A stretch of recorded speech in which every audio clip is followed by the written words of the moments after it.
మంచిర్యాల జిల్లా కన్నెపల్లిలో కాల్పుల కలకలం రేగింది. కుటుంబ కలహాలతో అత్త మామపై అల్లుడు కాల్పులు జరిపాడు. నాటు తుపాకీతో కాల్పులు జరిపినట్లుగా తెలుస్తుంది.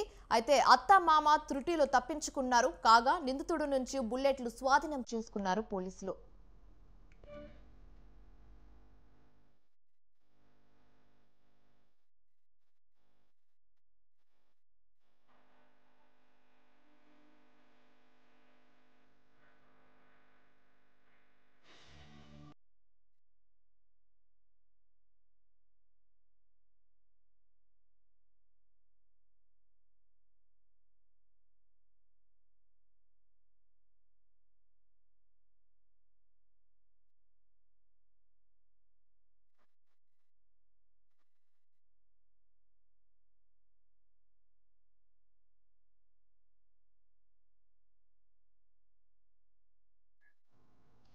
ఇదే అంశం మీద పూర్తి సమాచారం మా ప్రతినిధి శ్రీనివాస్ ఫోన్ ద్వారా అందిస్తారు. శ్రీనివాస్, చెప్పండి.